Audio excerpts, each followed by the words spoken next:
শক্তিমন্ত্ৰী তথা মুখ্যমন্ত্ৰী ওচৰলৈ আমাৰ এই দাবীসমূহ যাতে আপোনালোকে তাত উপস্থাপন কৰিব পাৰে, সেইকাৰণে মই দুআষাৰ কথা ক'বলৈ ওলাইছোঁ যে আমাৰ এই ৫,২৩৩জন অসমীয়া যুৱক অল অসম ভিত্তিত আজিলৈকে তেওঁলোকে কিছুমানৰ 20 বছৰ, কিছুমানৰ 15 বছৰ ইমানলৈকে হৈছে, তেওঁলোকে এতিয়ালৈকে ৰেগুলাৰ কৰাৰ কোনো পদ্ধতি লোৱা দেখা পোৱা নাই। গতিকে তেওঁলোকে বাৰম্বাৰ আমাক মাতি ইয়াত আলোচনাত বহে, তাৰপিছত কয় কি যে আমি দিছপুৰলৈ পঠিয়াম। গতিকে আমাৰ মেনেজাৰে আমাক আগুৱাব পাৰি তেওঁলোকে মানে প্ৰলোভন দি আজি ইমান দিনে ঠগ প্ৰবঞ্চনা কৰি আহিছে। আৰু আমাৰ এই যি কম দৰমহাৰ মানুহখিনি যিটো কষ্টত ৰ'দে বৰষুণে যেনেকুৱাকৈ কাম কৰি আছে, আজি উদাহৰণস্বৰূপে ফ্লাডৰ সময়ত এই যিকেইখন ডিষ্ট্ৰিক্টত ফ্লাড হৈছে গোটেইখিনি মানুহক আমাৰ ইয়াৰ পৰাই আমাৰ সংগঠনকেইটাই তেওঁলোকক কৈছে আপোনালোকে মানৱতাৰ খাতিৰত আপোনালোকে আন্দোলনত চামিল হ'ব নালাগে, আপোনালোকে তাত মানুহক ডিউটিত কৰি থাকক, ডিউটিত লাগি থাকক, মানুহক উপহাৰ কৰক, আপোনালোকে ডিউটিত আহিব নালাগে, আন্দোলনলৈ আহিব নালাগে। গতিকে তেনেকুৱা ধৰণে দিনে ৰাতিয়ে কাম কৰি আহিছে। মুখ্যমন্ত্ৰী মহোদয়ে এটা পোষ্ট দিছে যে তেওঁ কৈছে যে আমাৰ মানুহে কি ধৰণে কাম কৰি আছে।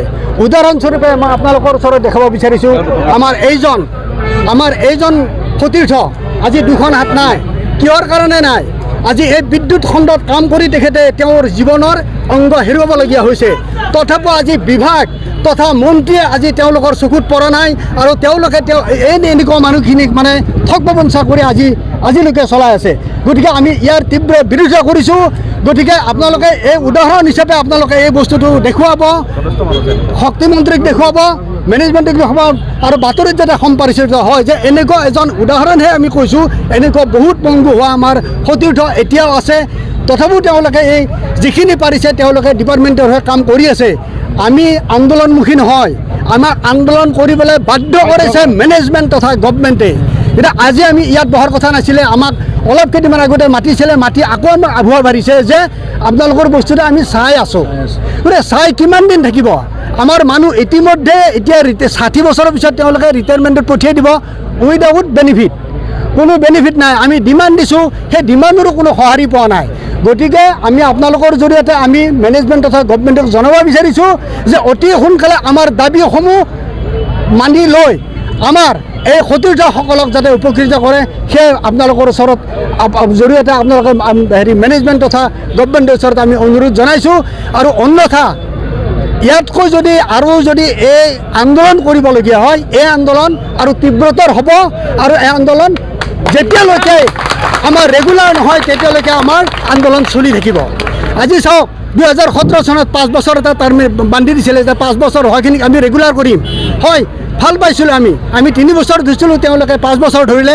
5 বছৰত আমাৰ সতীৰ্থ বহুত প্ৰায় 700 মান সতীৰ্থক ৰেগুলাৰ কৰিলে। তাৰ পিছৰ পৰা তেওঁলোকে গৈ মানে এতিয়ালৈকে না 10 বছৰত দিম বুলি কয়, 15 বছৰ হৈ গ'ল, 20 বছৰ হৈ গ'ল, এতিয়ালৈকে কোনো খাৰখুৰ নাই। তেওঁলোকে তেনেকুৱাকৈ আমাৰ মানুহখিনি প্ৰলোভন দি চলাই থাকিব বিচাৰিছে।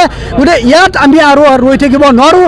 আমাৰ আন্দোলন তীব্ৰ গতিৰ চলিব আৰু এই আন্দোলনে আমাৰ ভৰসা। গতিকে আমি আন্দোলন কৰিয়ে আমি কিবা এটা বিচাৰিব পাম বুলি আমি আশা কৰিছোঁ।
ধন্যবাদ।